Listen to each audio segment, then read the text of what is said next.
Booker T and Vic Joseph took over commentary duties for SmackDown this week. Honestly, WWE changes their team so much, it's kind of hilarious. I think Vic Joseph is very good though. And at one point I thought Booker T had entered the Phantom Realm. During Tiffany, Stratton and Jade Cargill, he literally made this noise. I was like, oh no, a devil has taken over Booker T. Otherwise though, hello my friends, welcome to Ups and Downs to WWE SmackDown, the only wrestling review show you need. And yeah, it's been a 24 hours, has it not? But as always on this stupid show, we will try and focus on the positives. And remember, being positive doesn't mean calling out wrestling when it is bad. And as for this episode of SmackDown, well, some of it wasn't great. Let's up those downs. Well, I don't think anybody had this on their bingo cards because Brock Lesnar came out to finally address the WWE Universe after coming back to WWE at SummerSlam and then coming back to WWE again last week when he got interrupted by R-Truth. Well, it wasn't R-Truth, it was Ron Cena. Now Lesnar told him to shut up, but Truth is all like, I am not scared of you anymore because I am the younger brother of John Cena. My name is Ron Cena.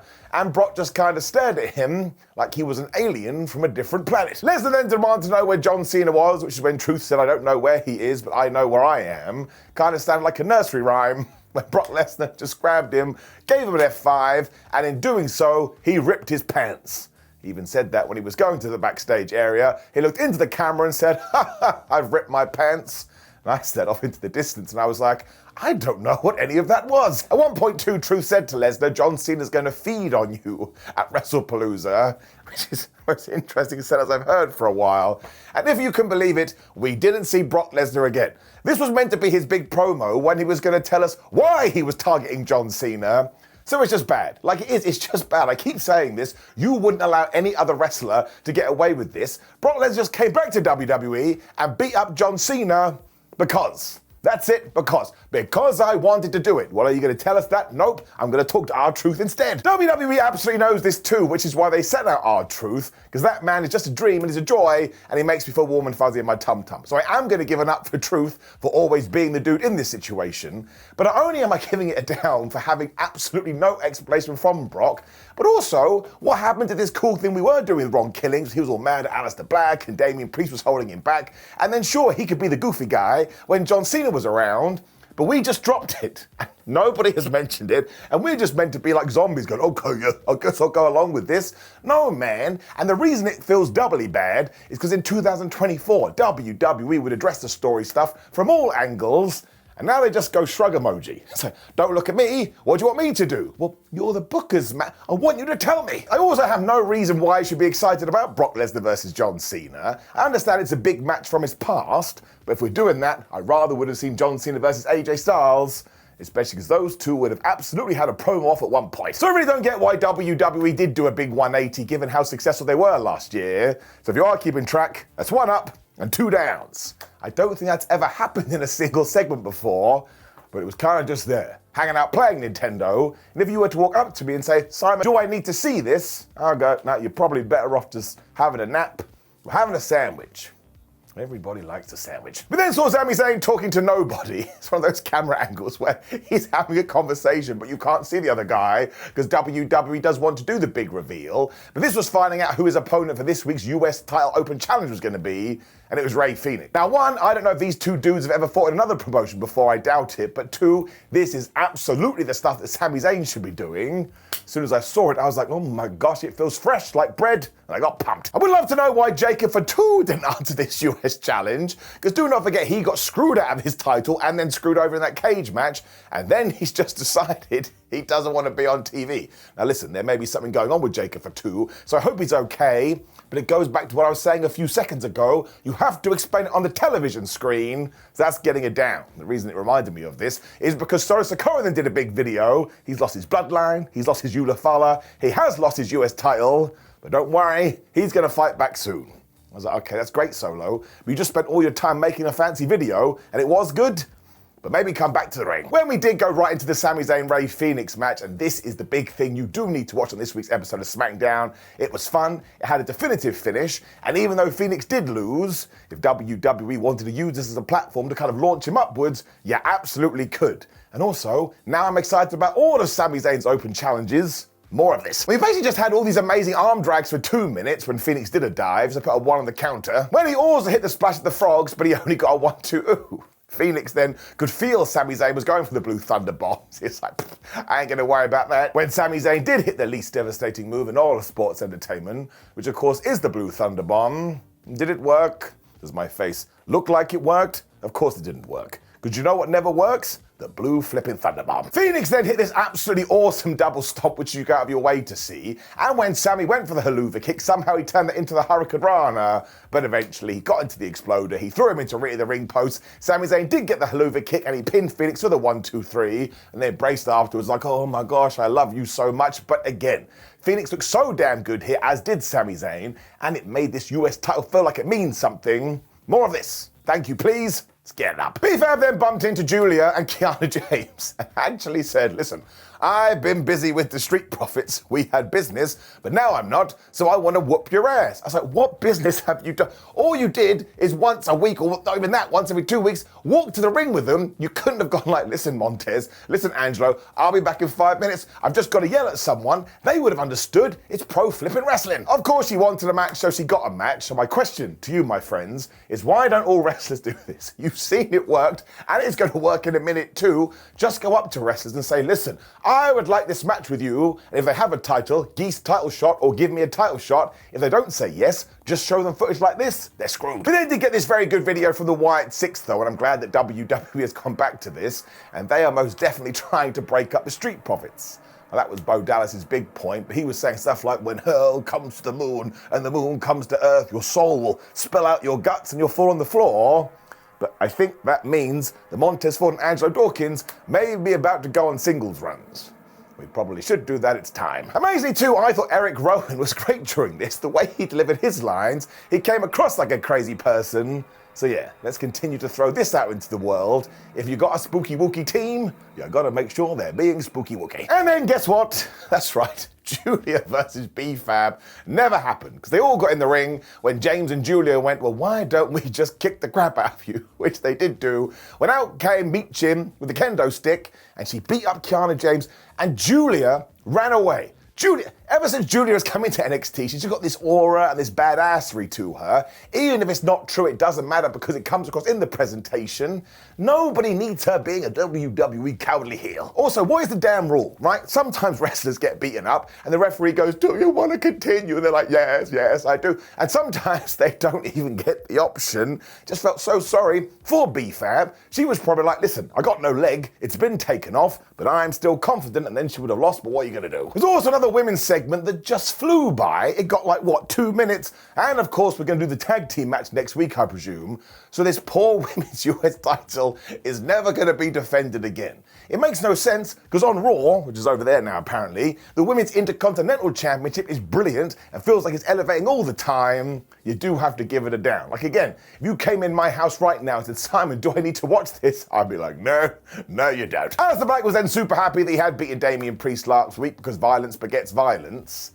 I was a bit like, this is a weird old feud. Like they have a match and it's good, and it never happens on pay-per-view, and the next week someone does a quick video, and then we have to wait a little bit longer.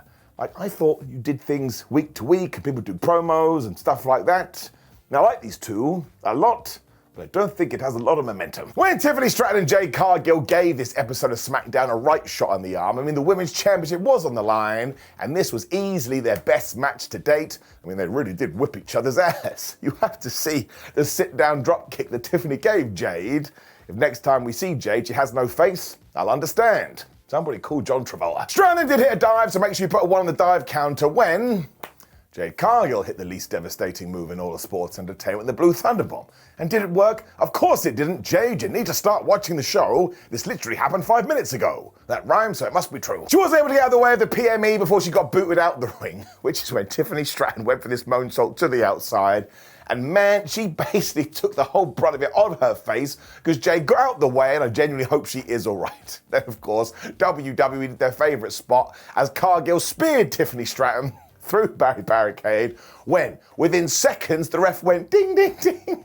They got counted out. I have seen matches, like as of last week, where people could be outside the ring for like 42 hours and the count only starts when they are laying down, but this time, because we were doing a count-out, the ref was right on it. I mean, I don't want to be that guy, but the fans booed too. It was pretty flippin' lame. This was even more true because both women were cooking, as we say in 2025. And then, yes, I think somebody in the back said, wait a minute, we haven't done any Groundhog Day booking. So out came Nia Jax, and she beat both these people up, so I guess we're going to do the triple threat match. Now, I've told you time and time again, I like Nia Jax, she's very underrated, and nobody can do Nia Jax as well as Nia Jax, but why do we keep going back to this? There are other women on the SmackDown roster, and call some people up from NXT. You don't think Jordynne Grace would be able to handle herself up there? Of course she would, she's bloody great. So it is the usual, the match has to get an up because these two were great together, but the finish is a down. Nia Jax is awesome, but you aren't allowed to put her in a different feud. Have WWE been kidnapped? Is that what this is? Somewhere. Somebody's like going, listen, if you don't put Nia Jax in a title feud, bad things are going to happen. This poor man or poor woman is like writing stuff down going, oh my gosh, creative. Nia Jax gets put back into it. I just do not understand. Or maybe it's like bingo and Nia Jax keeps winning bingo in the back. Just change it. Please, for the love of everything, change it. I would take anything else. This is when we got the second Geese title shot of the night because Chelsea Green and Alba Fire said, oh, hello, Nick Aldis. Could we have a women's tag team title shot? And he said, well, Charlotte Flair and Alexa Bliss do have a tag team title match on NXT, so you could take on the winners. That was that, they're done. Rey Mysterio also made a massive mistake here because he said if Dominic Mysterio does win the Mega Championship at the AAA show later, he will put the title around the waist. And in fantastic news, Dominic actually won. I'm giving it an up because it made me feel warm and fuzzy in my tum-tum, and you see what we did do here. We tied it into the story, but of course Rey wanted that moment with his boy, so deep down he is no longer a deadbeat dad. It was brilliant though, and actually, if you do want to pick a WWE show to watch today, I would absolutely pick AAA. Sami Zayn then seemed to accept Carmelo Hayes' invitation to have an open US challenge next week, so we are going to do that. When The Miz walked in and said, oh, but I've just tried to get us a tag team title shot. So hands up if you know how Sami Zayn versus Carmelo Hayes is going to end next week. This is the problem when you do the same finish over and over. Even if I'm wrong, I've already convinced myself. So we absolutely need to change that, and we need to change it soon. When we did get to our main event, which was Drew McIntyre versus Randy Orton, and listen, this is always going to feel like a big deal. They are proper main eventers, they come across like great stars, and it was a really good match. They both kind of went after the other person's leg to begin with because they are tall, and because Drew is the heel, he just worked that thing over, and at one point he even applied the figure four. Of course, Randy Orton reversed the figure four. It's a spot as old as time itself. This is when they were slamming each other into the announce table, and the geek side took over me, and I was like, oh, well, I see. We can do that, but we can't do what we were going to do at the end of this. And when we got back in the ring, all of a sudden, Drew McIntyre Claymore kicked Randy Orton, but he's a smart guy, and he rolled to the outside. Drew went and get him, he threw in the ring, and that's when he got hit by the RKO, which took them both out. So I want to send all my love and all my respect to Randy Orton and Drew McIntyre, because they understood, okay, we're going to have to hit finishes at some point, because that's the deal, but they made sure there were story reasons why we didn't get the pin. I'm just super duper bored of everybody kicking out of a finish the first time you do it. When they were brawling outside of the ring as well, I think Randy Orton must have caught himself because he was properly bleeding and he seemed pissed off about this. When he threw Drew into the announce table over and over again, when he put him back in the ring, he was going for the punk kick and the referee stopped him. Now listen, I understand 15 years ago, whenever it was, this was a banned move, but nobody has told me if it's banned now, and it just came across so poorly. Like Randy Orton had the match won. The ref was like, no, you're not allowed to cause any more violence. And then kind of Drew McIntyre pushed Randy Orton into the referee. That created the distraction. Drew hit the Claymore kick and he got the 1, 2, 3. Now I don't want to be a massive nerd here, but the Claymore kick is a kick to the face and a punk kick is a kick to the face. What the flub is the difference? Now, Drew did have to win here for a couple of reasons. One, Triple H told us basically it was going to be Cody versus Drew at WrestlePalooza. But also, Randy Orton's heel turn must be on the horizon. So it makes sense that lose happens. Because then he gets pissed off and say, well, me being a good guy isn't working. Maybe I'll become a dickhead. That is why Cody Rhodes ran out after this when Drew McIntyre was going to kill Randy Orton. He beat him up and he hit a cutter. When he got the microphone and to end SmackDown, he shouted, I'll see you at WrestlePalooza. problem with that name is even if you're the coolest cat in town, it makes you sound like you're 9 years old. I do want to give kudos to WWE because really there wasn't any distractions, interferences or confusions in the main event, apart from that thing with the referee. But also, it didn't really feel like Drew McIntyre won. Like, why couldn't he have just beaten Randy Orton for the 1, 2, 3? Even more so because, like we just said, if it ties into a Randy Orton heel turn, well, I just think it makes it even more justified. It also just came across like WWE is so scared to beat people, especially those at the tippity top, but I actually think that comes down to the writing. Just make sure you put it into the story. Now listen, I'm going to do it again. I do apologize. Up for the match, these two were great, but the finish, I don't know, it just feels like we do the same thing every single week, and nobody ever wins, apart from Sami Zayn. That was totally brilliant. That part gets it down. I'm also never going to get mad at Cody Rhodes returning because he just makes the show better. He feels like a megastar. And of course, he's the WWE champion. And doing that match at WrestlePalooza,